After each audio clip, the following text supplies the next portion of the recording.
엔지니어링 스태티스틱스 공업통계학 맛보기 강의입니다. 네, 안녕하세요. 김태구입니다. 여러분들의 강의 교수고요. 대부분의 학생들이 아마 이 공업통계학이 전필 과목이니까 2, 3학번일 거라고 생각이 됩니다. 2, 3학번 학생들은 산업공학계로 수업을 통해서 이미 만났고, 그때 학생들의 설문조사를 받아서 제가 그 수업이 진행되는 동안 옴니버스식으로 진행이 됐지만 가능하면 다 대답을 포함해서 수업을 진행했다고 생각했지만 일부 수업에 관련되지 않은 질문들, 좀 더 넓은 범위의 질문들 중에서는 제가 답변을 안 했던 것들이 있어서 그 중에 한두 가지를 찾아서 많은 2, 3학번 학생들이 원래 이렇게 수업을 듣게 될 과목에서 대답을 해주려고 합니다. 이게 꼭 일치되지는 않겠지만 대부분 다 연결되는 그런 학생들이라고 생각을 해요. 질문 중에 기억에 남는 제자가 있으신가요? 라고 하는 게 있었습니다. 당연히 기억에 남는 제자들이 있죠. 기억에 남는 학생들이 있고 다양한 형태로 많은 학생들이 기억에 남습니다. 제가 처음 누군가를 가르친다라는 경험을 한 거는 아마도 2004년도? 5년도쯤 제가 시간 강사를 했던 때일 텐데요. 좀 많이 어린 나이에 시작을 했기 때문에, 그러니까 한국 나이로 25살 정도였겠네요. 25, 6. 어떤 강의에서는 첫 시간, 첫 주차 강의 소개를 할 때 이렇게 해서 제가 강의를 하게 됐습니다. 라고 이제 수업은 이렇게 진행됩니다. 라고 얘기를 하고 나서 질문이 있나요? 라고 했을 때 맨 앞에 앉아있던 학생들이 몇 살이세요? 그래서 몇 살이라고 했더니 헐 하고 수강을 취소한 적도 있기는 합니다. 적절하지 않다라고 생각을 했을 수도 있겠죠. 그래서 되게 고민돼서 교과 교수님이랑 상담도 했던 것 같은데, 아무튼 그 시간부터 시작해서 굉장히 많은 학생들이 이렇게 지나가고요.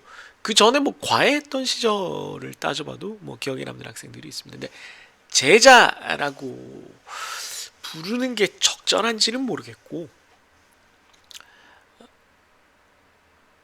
가장 많이 기억에 남는 존재 중에 하나는 제가 대학교 아마 3, 4학년 때였을 텐데요. 과외를 했던 학생이 굉장히 공부를 잘 하게 돼서, 그때도 공부를 잘했고 사실은 제가 그렇게 도움을 준 건 없는 것 같은데, 그때 중학생이었고 고등학교를 좋은 곳에 갔고 영재고등학교를 갔고, 네, 나중에 대학도 좋은 곳에 진학했다가 다시 이제 의사가 된 친구가 있기는 합니다.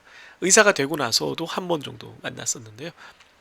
그 친구가 너무 똑똑해서 혹은 뭔가 많은 성취를 이뤄서 기억에 많이 남는다기보다는 흔히 말하는 너무 티키타카가 잘 맞아서 쓸데없는 얘기를 많이 하고,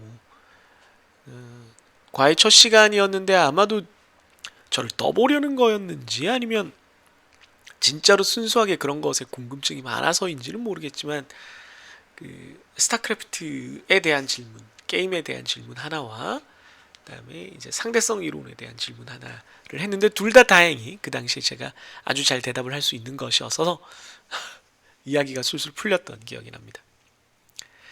그 외에 이제 대학 교수로서 아마 여러분들이 제게 질문을 한 주요 관점은 기억에 남는 제자, 대학생 제자가 있느냐 하는 것일 겁니다. 대학생들인 여러분들과 대학생인 학생들과 관계를 맺는 데 있어서는 원래 대학 교수가 처음 됐을 때는 기본적인 관점은 성인 대 성인이었습니다. 지금 그렇지 않다는 건 아니지만 너도 어른이고 나도 어른인데, 제가 대학 교수로 왔을 땐 37 정도였으니까 너희들은 그렇게 생각하지 않겠지만 나는 너희들이랑 그렇게 나이가 무지막지하게 차이가 나지는 않아. 그러니까 우리 좀 이렇게 잘 교류하면서 지내보자. 너희들이 좋아하는 문화 콘텐츠를 그대로 내가 다 최대한 이해하는 상황에서 거의 장벽 없는 소통을 해보자. 이런 게 이제 제 관점이었기 때문에 그때 처음 몇 년간 제가 관계를 맺었던 학생들은 제자라는 느낌이라기보다는 굉장히 소중한 어떤 인연? 정말로 인간관계? 지인? 이런 종류로 저에게 지금도 남아 있습니다. 그때 기억에 남는 몇몇 학생들과는 뭐 밤에 자취방 그 학생 자취방에서 뭐 술도 먹은 적 있고 뭐 그게 아니더라도 뭐 그냥 야간에 같이 술 먹고 뭐 그렇게 이야기를 이런저런 얘기를 나눴던 적도 있고 다양한 뭐 정말 쓸데없는 관심사들에 대해서도 이런저런 얘기를 하면서 즐겁게 지냈던 것들이 기억에 많이 남아요. 그랬던 시절의 기억들 중에 가장 인상 깊은 것을 꼽으라면 2018년이었을 거라고 생각해요. 2019년은 아니고 그때 제가 지도하던 동아리 3웹 여름 MT를 제가 따라갔어요. 그러니까 뭐 저도 무조건 따라가고 싶지는 않았을 텐데 같이 가자고 했죠, 학생들이. 그래서 같이 가서 대천 해수욕장에서 1박 2일 동안 고기도 구워 먹고 마피아 게임도 하고 뭐 하면서 정말 정말 즐겁게 지냈던 기억이 있습니다.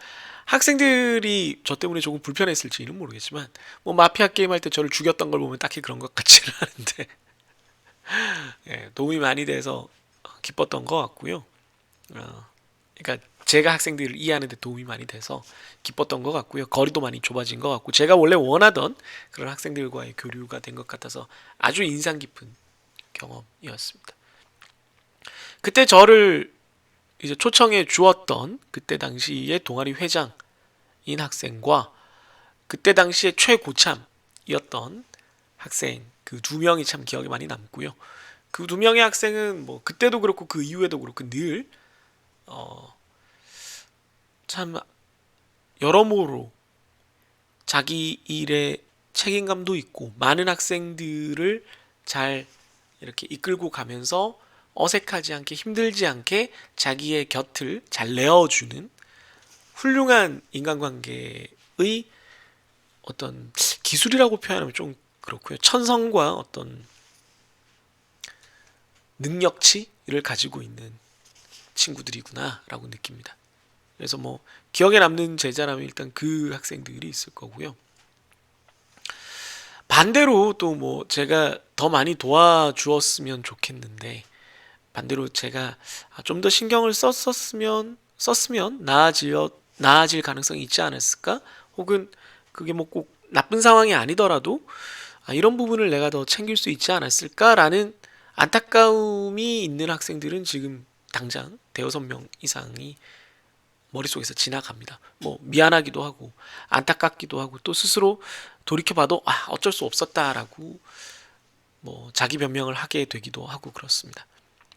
그거 외에 아마 이 질문을 한 학생들이 가장 일반적으로 생각하는 선생님과 학생이 특별한 관계를 맺어서 도움을 주고 성취를 이루고 서로에게 소중한 존재가 되고 아직도 연락을 하고 이런 학생들은 다 당연히 이제 저도 공대 교수니까 제 연구실에서 같이 과제를 하고 뭐 이렇게 학생연구원으로 또 대학원생 연구원으로 참여를 해서 이렇게 시간을 보내는 학생들이죠. 경우에 따라서 다르지만 보통 제 연구실에 들어오는 학생들이 대학교 2학년 때 혹은 3학년 때부터 시작을 하게 돼요. 그러다 보니까 학석사로 마친다라고 해도 3년, 길게는 4년 이상 저와 함께 시간을 보내게 되니까 많은 추억들이 쌓입니다. 뭐 국제학회 같은 데를 다니면서 뭐 제주도나 국제학회를 다니면서 뭐 어디 갈까요? 뭐 맛집도 찾아보고 뭐 쇼핑도 다니고 뭐 이런 것들도 당연히 특별한 일이니까 기억에 남지만 그게 아니라 과제를 하고 공부를 하고 힘든 그 과정 속에서 제가 그렇게 하라고 시켰기 때문에 수시로 제 방문을 두드리고 똑똑똑 하고 그래 그러고 들어오면은 그 학생들이 있고 또 무슨 일이야 라고 해서 앉아서 얘기를 하다가 얘기가 길어질 것 같으면 밥 먹고 하자 그래서 밥을 뭐 시켜 먹자 뭐 이런 일상이 굉장히 쌓여 있을 때 그리고 그 대화가 굉장히 이렇게 능숙하게 수월하게 흘러갈 때 이 친구들과 시간을 많이 보내서 이 정도의 감정적인 거리가 됐구나 라고 느끼면서 바로 그 다음에 드는 생각이 실제로 그 시간이 지나간 다음에 실감을 하는 거지만 이 친구들이 다 떠나고 나면 그립겠지. 그립겠지. 이 시간이 참 안타깝게 느껴지겠지. 내가 요때 시간이 좀 더 많아서 쓸데없는 얘기를 더 많이 할 수 있고 좀 더 우스꽝스러운 일들을 많이 할 수 있으면 좋을 텐데 그러지 못하니까 아쉽겠지라는 생각을 합니다. 제 성격이 좀 그런 편인데 늘 그런 걸 생각을 하거든요. 그 다음을. 실제로 그렇게 됐어요. 네, 제 많은 제자들은 제 연구실에 있었던 학생들은 다 저에게 정말 즐거운 추억들을 많이 주었고 그때도 떠나고 나면 참 그립겠다라고 생각을 했고 여전히 그립습니다. 그래서 그 모든 제자들이 다 그립고요. 뭐 특별히 누구를 뭐 꼽을 수는 없는데 당연히 모든 교수님들이 그러시겠지만 초창기의 제자가 더 많이 기억에 남죠. 저도 시행착오를 많이 할 때의 선생님이고 학생들도 뭐 같이 그런 고생을 할 때니까. 그래서 그 학생들과 같이 홍콩에서 뭐 이렇게 학회를 갔다가 어디 일정을 다녔던 그 기억들이 되게 지금 많이 떠오르네요. 그래서 그 일기 졸업생들 중에 그때 같이 홍콩 갔던 멤버 중에 몇 명이 먼저 졸업을 했는데 그때 졸업을 할 때 작은 이렇게 사진첩을 주문 제작해서 나눠줬던 기억이 납니다. 네, 그게 제일 많이 기억에 남는 제자네요. 앞으로도 저에게 주어진 시간이 많이 있기 때문에 그 시간 동안 더 많은 제자들이 있을 거라고 생각하고요. 제가 열심히 한다면 더 많은 좋은 기억들이 생기겠죠. 네. 네, 안녕하세요. 저는 김태구고요. 여러분들의 이번 학기 선생님입니다. 자세한 건 여기 적혀 있듯이 홈페이지 주소로 오시면 되고 구글 클래스룸으로 모든 수업이 아마 진행이 될 거고 인스타, 페이스북, 유튜브에 제 아이디로 접근을 할 수 있는데 보통은 여러분들이 유튜브에 동영상 강의 보러 많이 오겠죠. 네, 그래서 그 공간에서 여러분들이 저를 접하실 수 있을 거고 소통을 할 수 있을 거라고 생각을 합니다. 당장 이 동영상도 뭐 학교에도 올라가겠지만 유튜브에 공개가 될 거니까요. 이 사진은 뭐 도쿄에서 엊그제 찍었던 사진인데 도쿄가 햇살이 좋아서 굉장히 좀 보얗게 나왔는데 저를 닮지 않아서 굉장히 마음에 듭니다. 표정이 조금 화가 나 보이긴 한데 눈부셔서 그렇고요.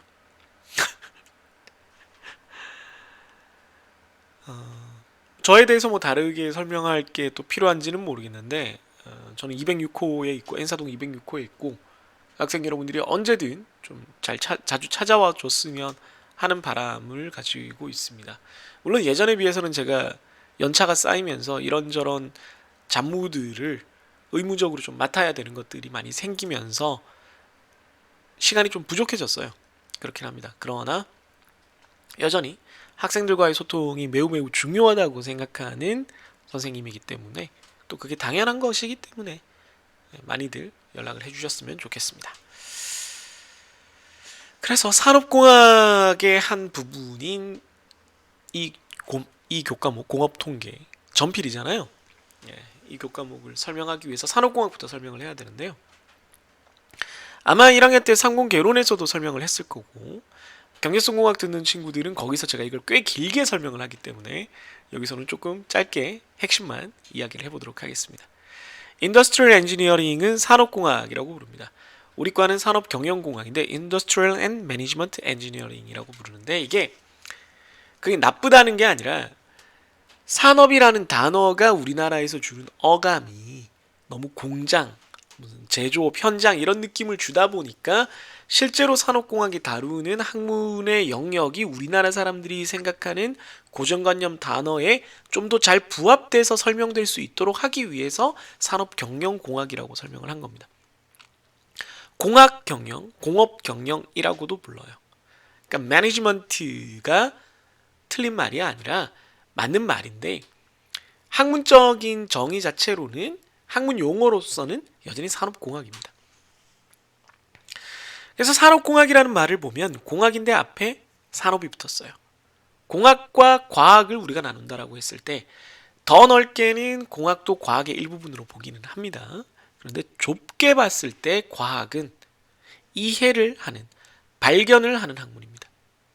과학에서 어떤 대단한 학자가 무엇을 밝혀내든 안 내든 그 이전과 이후가 세상이 달라지진 않아요.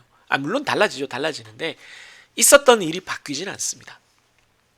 뉴턴이 만류인력의 법칙을 발견하기 전에도 사과는 떨어지고 있었고 발견한 후에도 사과는 떨어지고 있었습니다. 찰스 다윈이 유전에 대한 진화에 대한 법칙을 발견하고 그걸 해석해내기 이전에도 우리는 어떤 종류의 진화를 거치고 있었고 다윈 이후에도 그 과정이 바뀌지 않았습니다. 이미 거기에 존재하고 있는 것을 왜 그렇게 되는지 이해하는 것이 과학이라고 볼 수가 있습니다.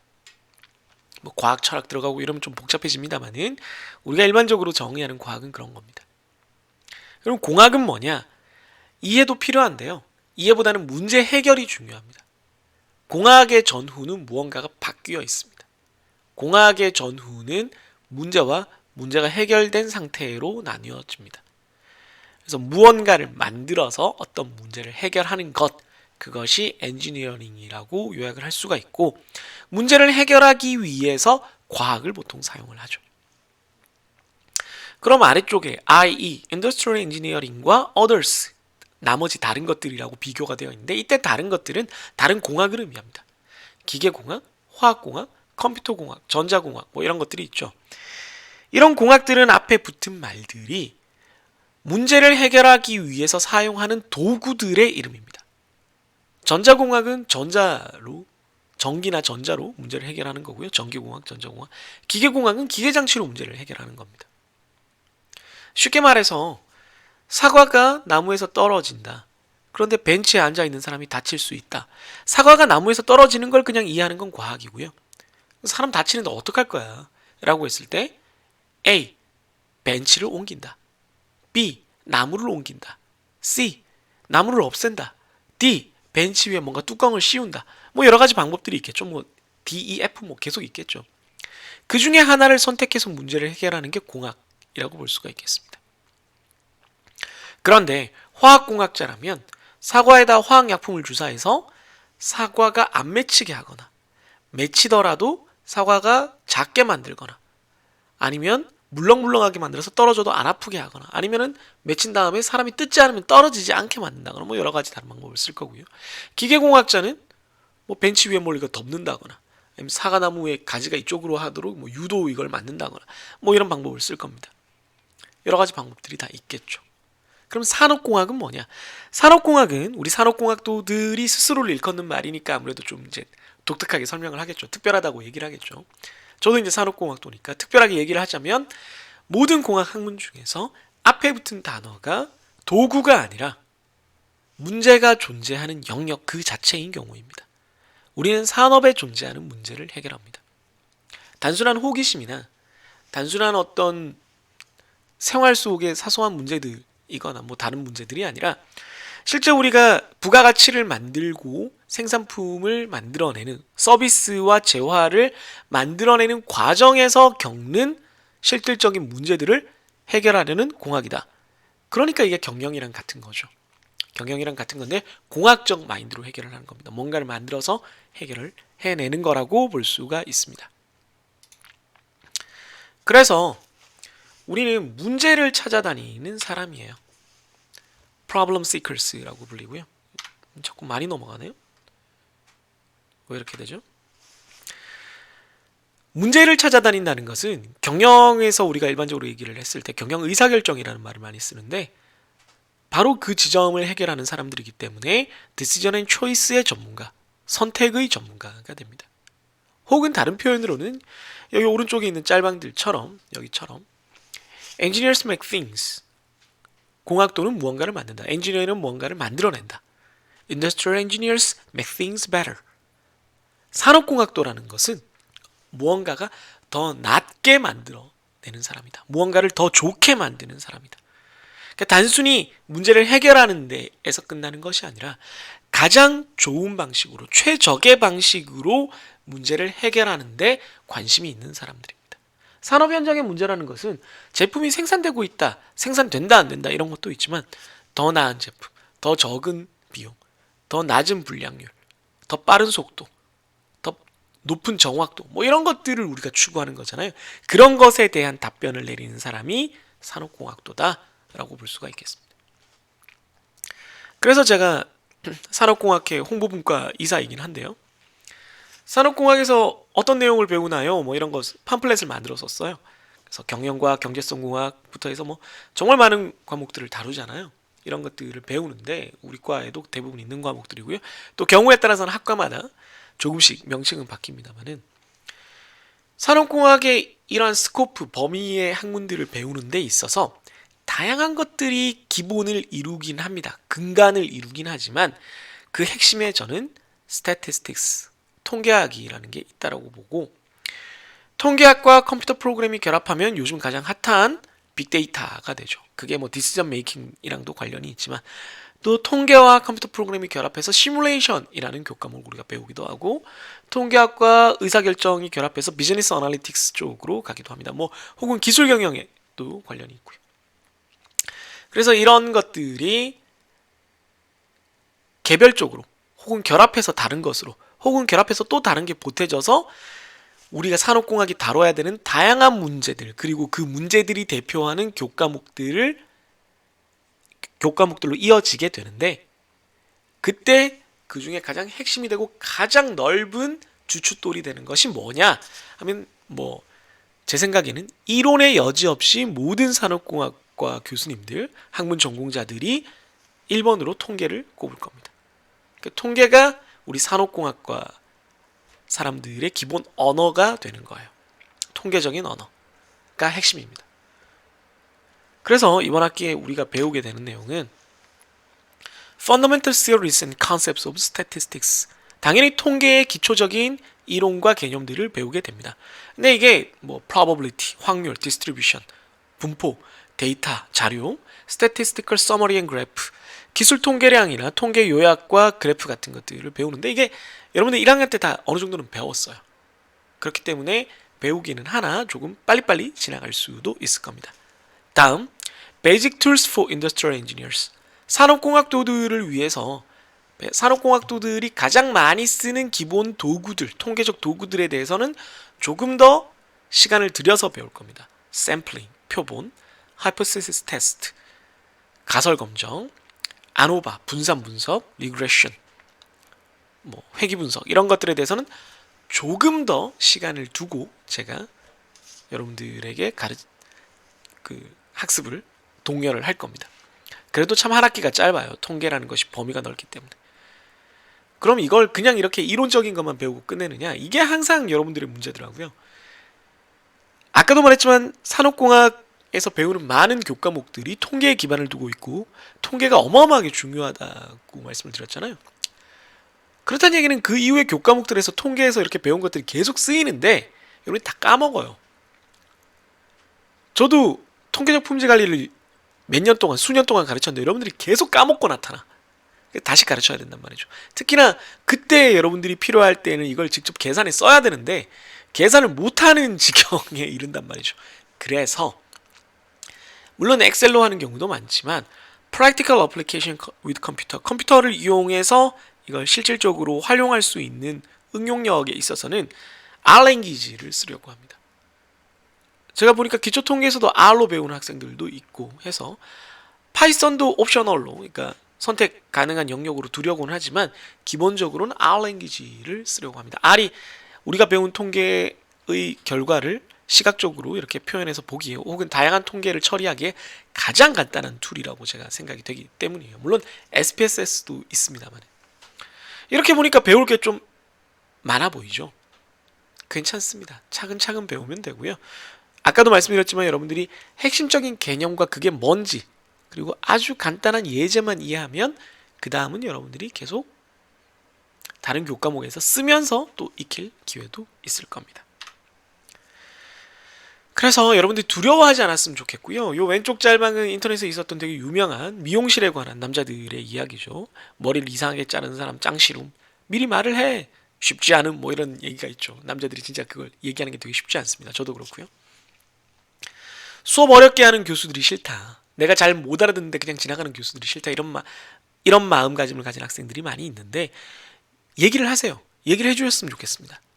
많이 접근을 해주셨으면 좋겠고요. 그렇게 하기 위해서 제가 강의 계획서에서부터 신경을 쓰는데 강의 계획서가 이렇게 전달이 될 거예요.